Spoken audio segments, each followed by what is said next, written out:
Coming up on today's episode of the Salesman podcast. So humour alone is not persuasive. It's good at getting people to feel good and getting a reaction and making a good first impression, but it's not good for getting people to take action. So you include in that, obviously, you can't just send emails to be funny. You've got to have an offer that likely the prospect will want.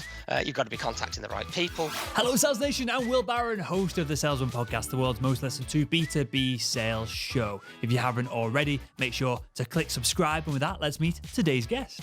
Excellent. My name is Jon Buchan, and I run a company called Charm Offensive. And what we do is we help people get the attention of busy people. To find out more about me, you can go to our website, which is offensive.co.uk. That's charm-offensive.co.uk.co.uk. Or you can search on Facebook for Charm Offensive and look for the Facebook group, which has a little over 10,000 members. On this episode, with the legend that is Jon, we're diving into how you can use humour in your cold outreach to get more attention, more replies, and to essentially close more business. We dive into what a joke actually is, the structure of it, where it should go in your email, and how you can use jokes and humour in general to be more persuasive. And so, with that said, let's jump right into the conversation.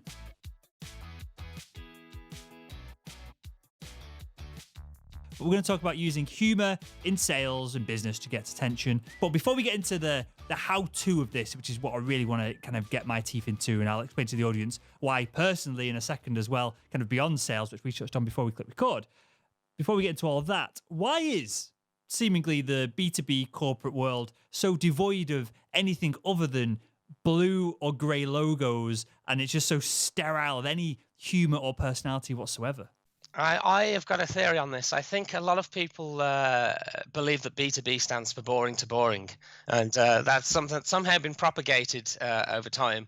And it's not true, of course. People that work in B2B are no more dry or drab than anyone that works in any other type of organization. And there's actually more room to be daring and adventurous in B2B because it's unexpected and it gets amazing results. So there's a lot of lessons you can take from consumer advertising. Obviously, not everything is that transferable, but it doesn't need to be so stuffy. Yes, we sell sometimes very serious, important things, but it doesn't mean that we have to have a somber tone. You know, I can understand some things deserve seriousness, but I think we spread that a bit too far. We don't need to be in complete suited and booted just because we're discussing the marketing of a new type of loan. You know, we don't need this sincere. There's this pomp. I think maybe as well as that attached to it might be that some people put a lot of stock in the self-importance of certain job titles and stuff. But I think most people, they don't want to be put on a pedestal. They just want to talk like a human, and that's why the message resonated. People don't want to be in,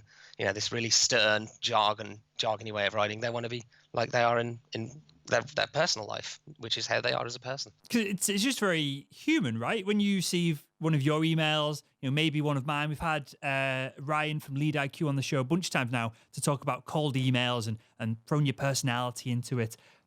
Whenever I get one of these emails, and people do as well, it immediately makes you a person as opposed to this drone from this brand who has perhaps the brand has a personality or persona, is trying to get money out of my pocket. Immediately you go, oh, right, I'm in a conversation with a dude or a woman, and there's real power in that, isn't there?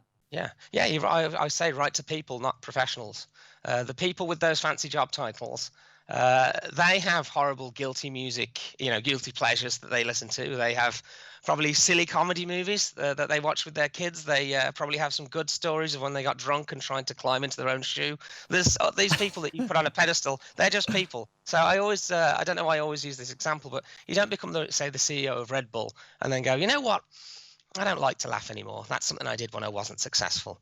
Imagine how stupid that scenario is. And that's why when you're writing to people that are maybe very important and they've achieved a lot and maybe you look up to them, yes, you should be respectful. But that doesn't mean it should be at the sacrifice of your personality. Like, I've literally seen people scared to put a smiley face in an email. And it's like, you should not be worried about this. But that's how people have been taught, I guess. Okay, so before we get into the nuts and bolts of it, and I want to ask you about how you write an email or how you even kind of write a joke, if there's a structure to any of this, how it can be kind of copied and implemented by the audience. What does humor mean to you? Is there a definition of it? Is there a way to describe it? You use the word unexpected here, and I think that kind of goes into the joke writing process perhaps as well. But how would you define humor, and especially in a context of email. Let's focus on email as opposed to stand-up comedy or anything like that. Yeah. So it's a good question. So first, I'll give a more broad definition, which is the obvious one: humor, stuff that makes you laugh. But within the context of email, it has a different. Well, it obviously has the purpose that you want to make people smile, smirk, smile, or make them laugh. But why do you want to do that?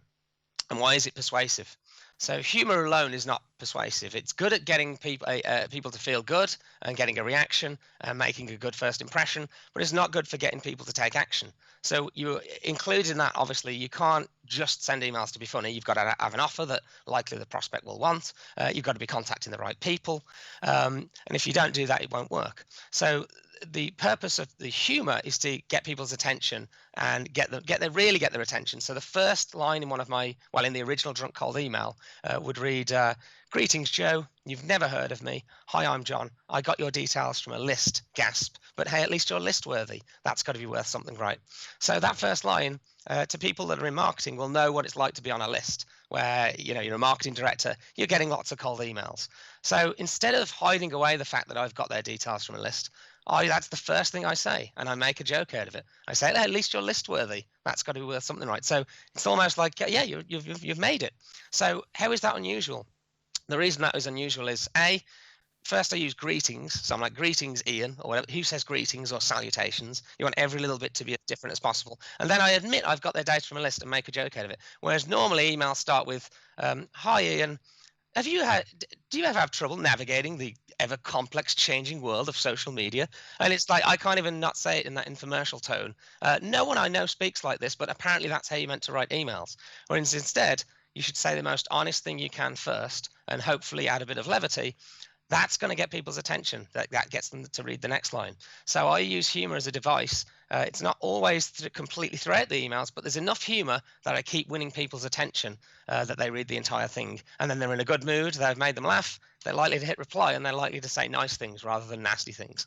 What percentage? Because I did a little experiment a little while back, and this is kind of an N=1 experiment. The data doesn't really mean anything.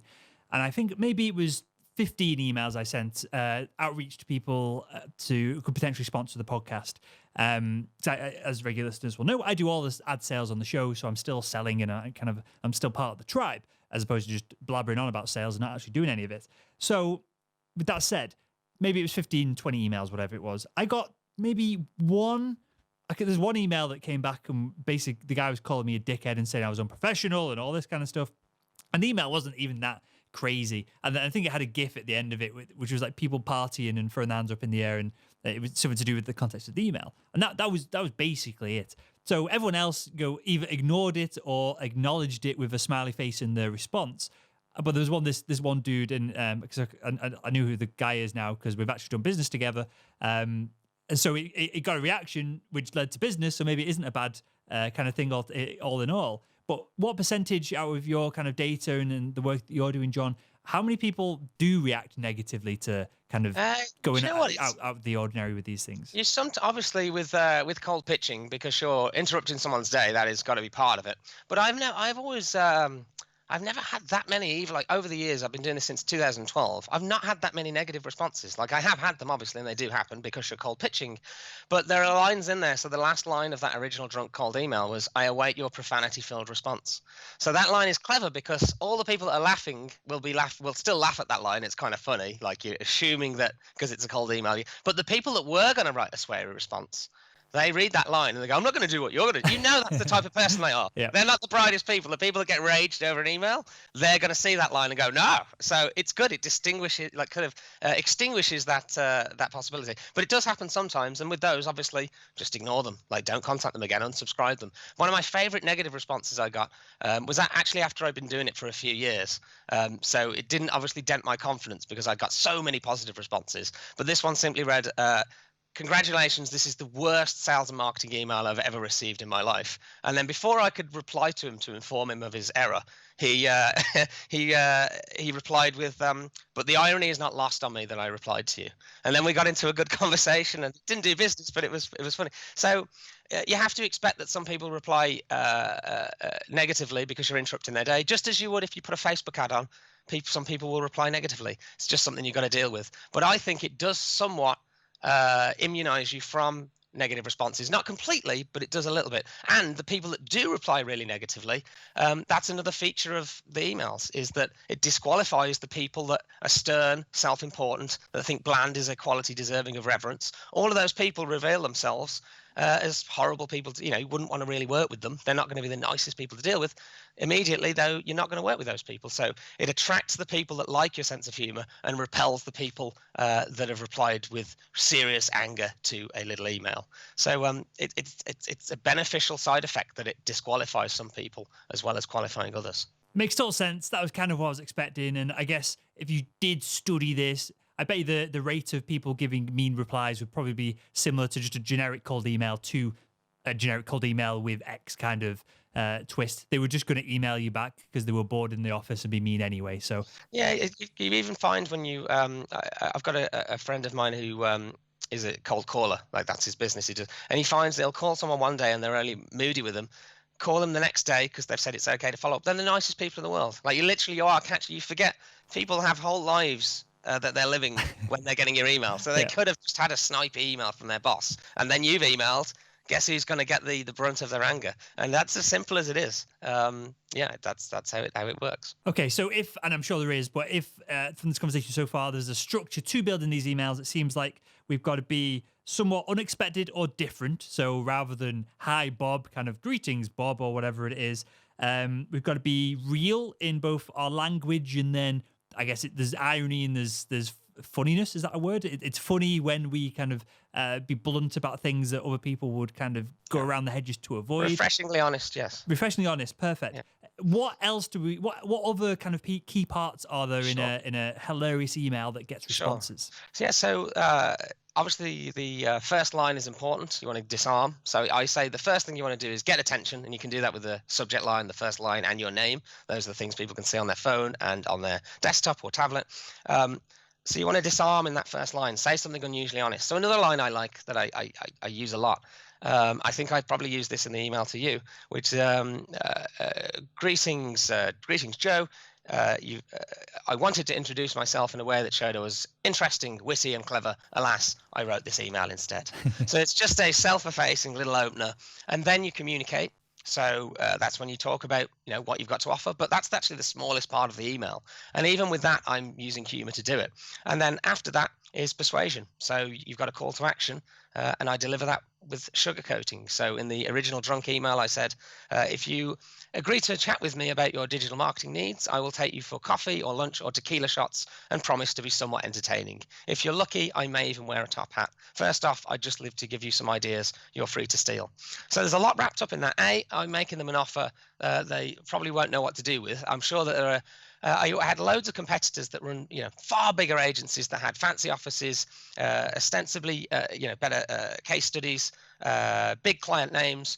But I would suggest, and I would suspect that none of those big agencies have ever sent big prospects the invitation and an offer of tequila shots. So even if I get invited to pitches as the wild card option, that's fine with me. If I'm getting into a pitch with the big brand, I'll be the wild card option, because then I can go in and I'll impress. I'll show you I'm more than just that initial trick that got your attention. There's more to it than that. So that's the structure: disarm, communicate, and persuade. And that's actually a structure I got from, similar to a structure from Dave Trott, who is a famous television ads guy. He said, impact, communication, persuasion. That's what you've got to do. I've changed that a little bit to add disarm at the start, but that's what you're doing. You're disarming people, getting their sales alarm bells down. So usually when people open sales emails, they're like, okay, I'm going to be guarded because I know I'm being sold to. This does the opposite. If you're so honest with your intentions and you combine that with an ambition, you can be meek and direct, ambitious, but self-effacing. If you can have that, it's a very intoxicating combination. And if you've made someone laugh, they're more likely to reply positively. And getting cut through in a clever way is persuasive in itself. It demonstrates you've got some talent that you've been able to do that. How do we go from making a seemingly boring statement or line or persuasive, part of a conversation even, how do we make that funny? And I realize this is a massive question, but what I want to get at here, Jon, is the fact that without stroking your ego too much, clearly you are very charismatic, you are articulate in what you're saying, far so than even me, who does a podcast kind of 3-4 hours every single day. My vocabulary sucks, and I speak too fast and all these kind of things that I'm still working on.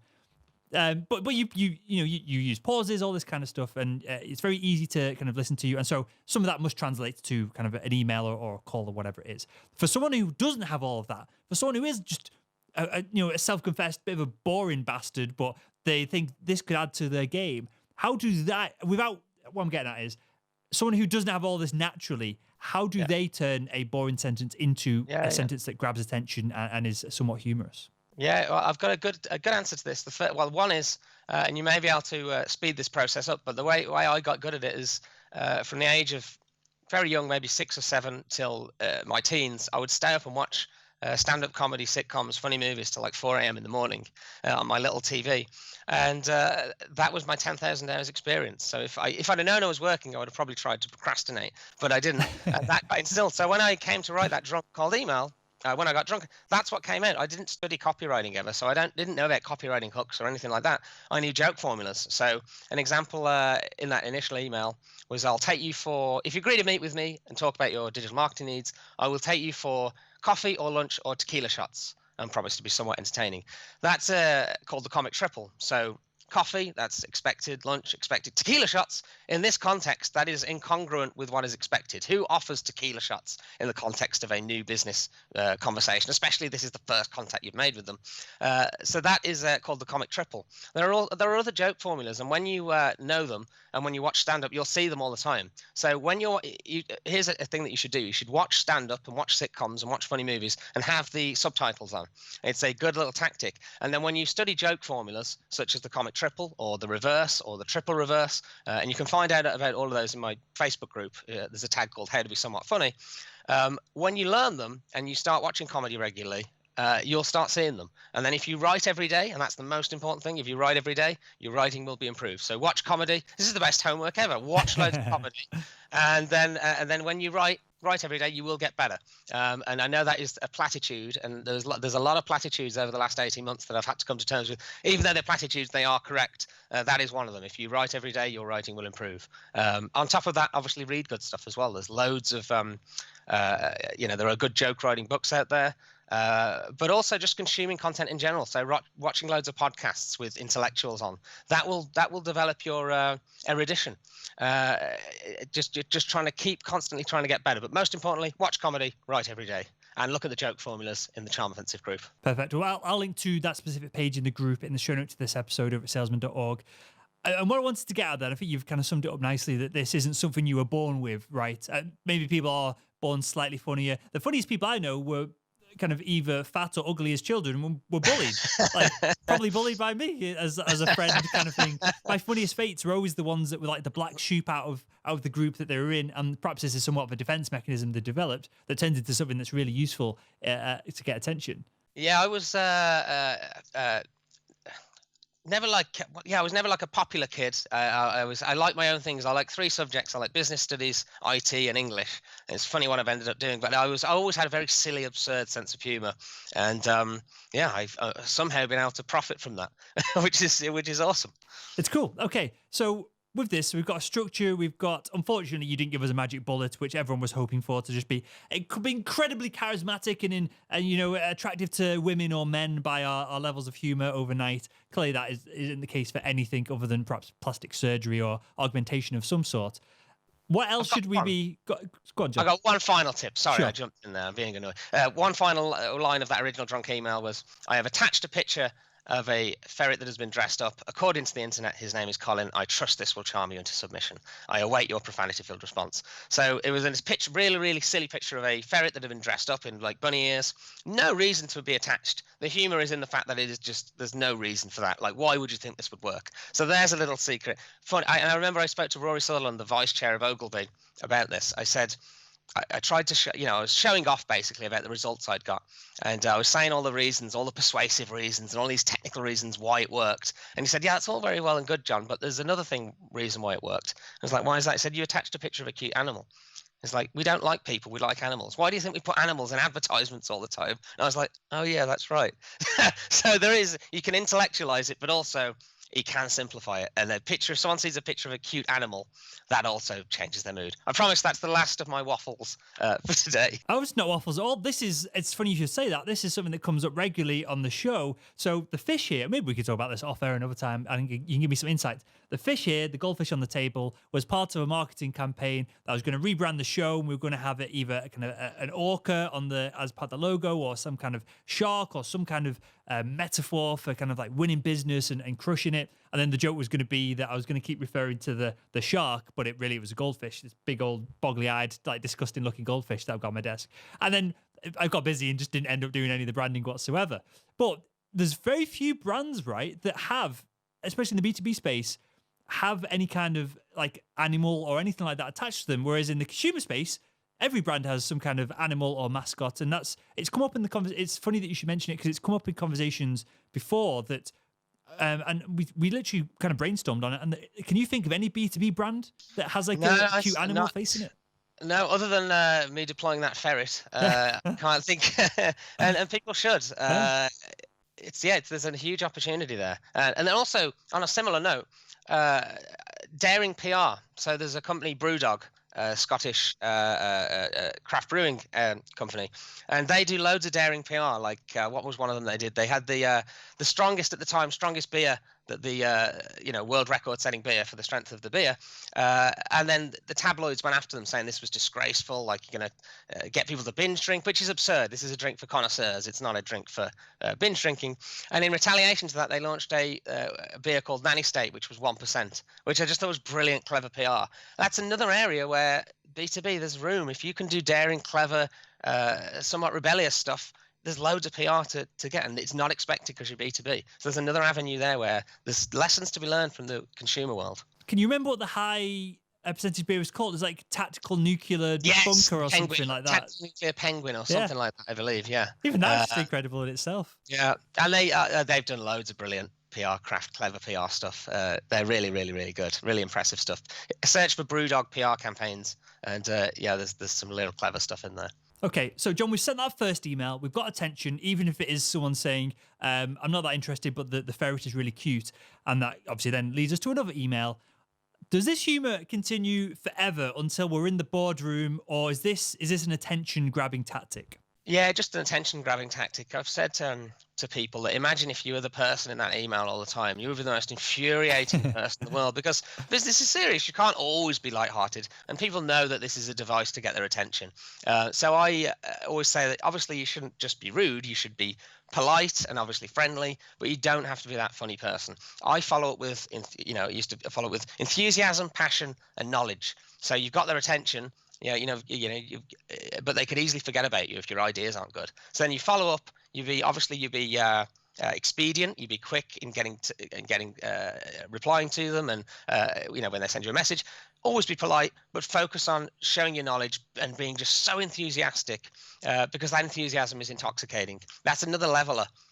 So there might be huge competitors you've got, but if they're really sort of unflexible and sort of faceless and boring in their pitch, and you're super enthusiastic about your ideas, you can beat those big competitors. It's another big great leveler. Enthusiasm is the most cost-effective cosmetic there is, I would suggest. That's not actually one of my lines. I got that from somewhere else, but it's a true statement. Okay, well, we'll touch on enthusiasm for a second, because I think this is something that I naturally get overly excited about things that I shouldn't be getting excited about, and hopefully that comes across on the show. I mean, clearly we should be excited about this conversation, but there's plenty of other things that crop up in life where I'm like, that's incredible, and you look back 5 minutes later, it wasn't that incredible. It was just a thing that happens every day, right?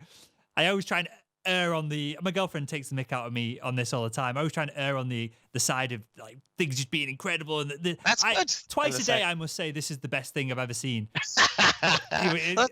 Clearly can't be true. The alternative is worse. I would much rather be optimistic and enthusiastic than the yeah, you're right to err on the side of excitement.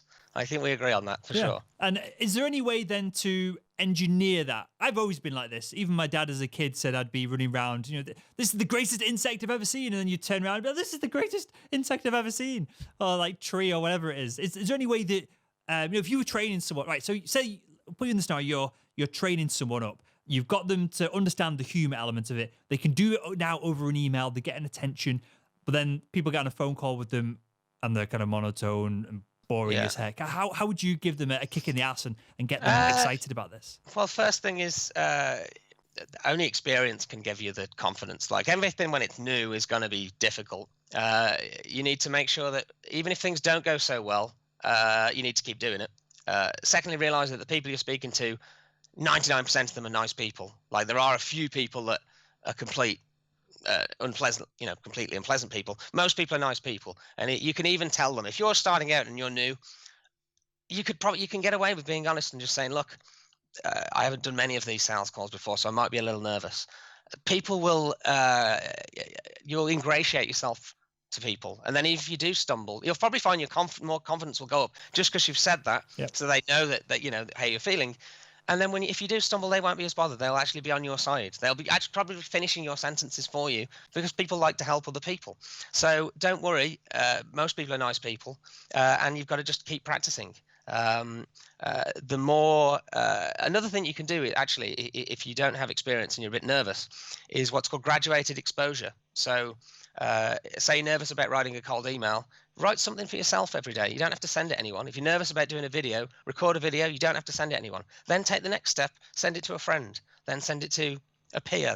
So you can do it that way, or you can do the bandage off technique where you just send loads of cold emails, book loads of calls, and just go for it, and you will get better. And there isn't a better way of doing it. Some people are better, slowly going for it. Some people are better just going right for it. But what you must do is continually making imperfect action every day. That's the thing I would strongly suggest, because you will improve as long as you keep taking action every day. Awesome.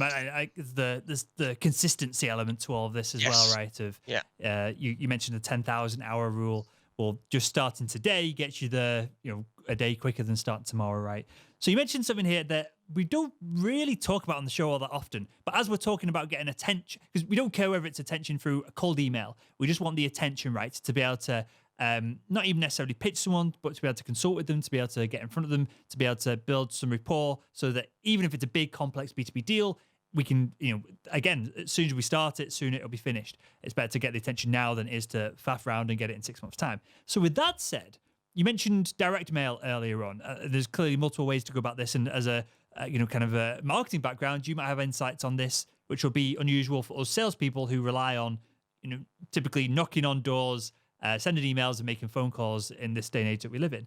Is there anything else we should be doing other than just cold email outreach to get in front of people? I love direct mail. So I said earlier, I started sending my letter my email as a letter. So I was like, I like the responses I'm getting. I'm getting a good response rate, but how do I get more?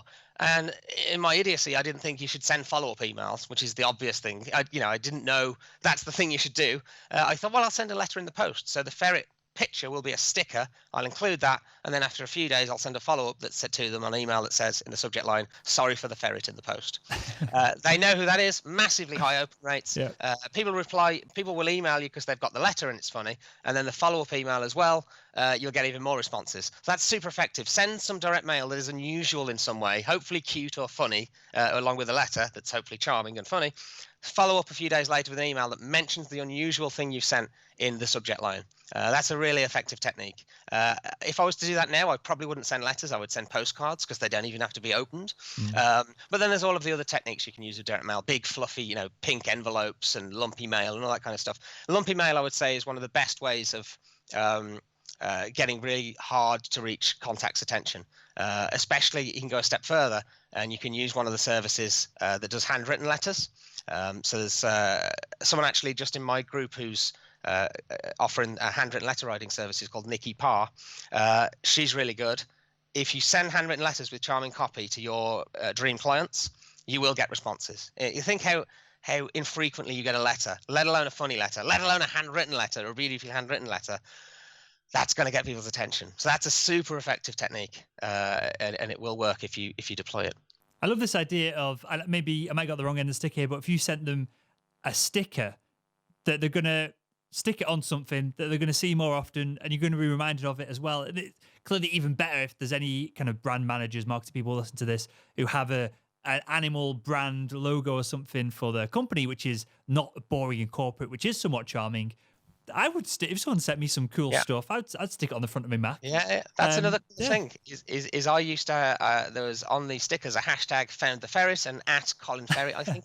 So if you search for hashtag found the ferret, you'll see people have put my letter up and the stickers. So as another benefit, obviously all of the sales meetings and opportunities and all of that I got. Another benefit I've got is that I know that these silly Colin stickers, ferret stickers, are on offices all over the world, confusing colleagues as to what is this that's been stuck here. So that's another nice little benefit, and the additional exposure that people would tweet and put on Pinterest my letter. At the time, that used to annoy me because I was like, no, you're going to show people. But now it's obviously very beneficial social proof for me.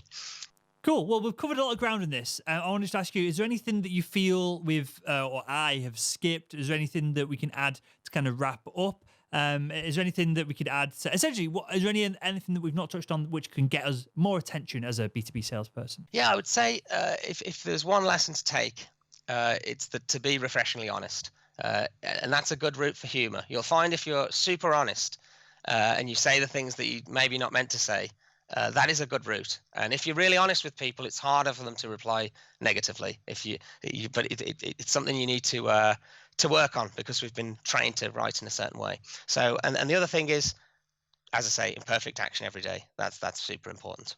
Perfect. And I'll wrap up this part of the show, or kind of the show, before I've got one final question to ask everyone, Jon, that I'll ask you in a second. But I won't put you on the spot by asking you if you agree with this, but I will maybe assume that you will, that if your sales manager, if your organization are against some of this, I would always recommend, and you can blame me and send them the link to this in the video, this part of the video, I'd always recommend to ask for forgiveness rather than permission, especially if everyone in your market is doing the same thing, everyone in your company is doing the same thing, and everyone is getting the same results. It's worth testing it, for 10 emails, 50 emails a week or whatever it is. Yeah, you can either blend in or you can stand out, and one of those is beneficial and one is very much not so. Amazing stuff. Well, I've got one final question to ask everyone that comes on the show, Jon. So I know you're not a kind of quote-unquote sales professional necessarily, but you'll have insights for this, I'm sure. If you could go back in time and speak to your younger self and give him one piece of advice that help him become better at selling, which has nothing to do with humor, what would that one piece of advice be? I wouldn't just blanket emails to marketing directors. I would spend more time picking the clients that I really, really wanted to work with, or at least, had somewhat of an interest in what they did. Because if you can pick your clients, obviously you can't pick if they're nice people or not. Most people are, but you can. I would have been more precise in who I targeted, because I just found something that worked. So I was just indiscriminately firing it out. But I went to a lot of meetings that I probably shouldn't have gone to. So I would have been more careful in picking who I want to work with. That would have been far more efficient and far more profitable long term. So that's what I would say. And would you? There's different ways to describe this. Would you suggest that you'd go after like an account-based marketing approach as opposed to kind of like an industry approach? Well, I'd still do stuff at scale, but I'd do some stuff. Yeah, it was highly targeted, like the stuff Ryan talks about from Lead IQ. Highly targeted. I really want to work with these brands, but then even with other stuff that maybe isn't as personalized, I would be more careful in choosing who I contacted. Like, they'd have to have some interest in the sector, or there'd have to be something other than just the money that the reason that I would be working with them. I would say that now. I used to sort of decry that, because I used to be, no, it's cool, of course it's about the money. But now I've learned that, no, it's another platitude that is important. You will do better work for companies if you've got an interest in what they do. So that's what I would suggest. For sure. And if you're listening to this and you're like me, which was a full stack salesperson of doing the lead generation, the account management, all this kind of stuff, what you're talking about there, Jon, leads to more referrals, right? Which makes 2-3 years down the line, makes everything so much easier and reduces some of the pressure of some of this, right? Exactly, yeah. Yeah, you're going to do better work. You're going to have more results to talk about. You're going to have more referrals. It's going to be better long term and short term, because you're going to deal with less clients that you don't really want to work on. So it's both beneficial short term and long term. Great. Well, with that, I want to wait to wrap up the show. Jon, tell us where we can find out more about you, where we can find the Facebook group, and then I know you've got some kind of like training and things as well, so share some of those with us. Yeah, so if you go to charm-offensive.co.uk, that's charm-offensive.co.uk, /salesman, and I will send you my little bag of tricks. So that'll have my magic email cheat sheet. I've got a mini B2B sales guide and an assortment of other goodies that will help you make outbound sales and get better responses to your cold pitches, and a selection of other stuff as well. Also, if you go to the Facebook group, so just search for Charm Offensive, and there's a Facebook group there with a little bit over 10,000 members. If you're not on Facebook, you can find me on LinkedIn. Just search for Jon Buchan, and you'll find the profile picture of me rescuing a baby and a basket of kittens from a burning building. That's how you find me. Hope to speak to some of you guys soon. Perfect. Well, I'll link to all of that in the show notes to this episode, and we'll do salesman.org/ferret. And with that, Jon, I appreciate your time, mate, your energy on this. Really enjoyed the conversation. I'll say this on there. We'll get you on if I'm sure Ryan will be up for it. We'll get you on with Ryan from Lead IQ. Yeah, I feel like you two, I won't have to do anything. You guys will just kind of meld together and put a show together that way. So I'll reach out to him now, and I've committed to it on air. So we'll do that. And with that, thanks again for joining us on the Salesman podcast. Thank you very much.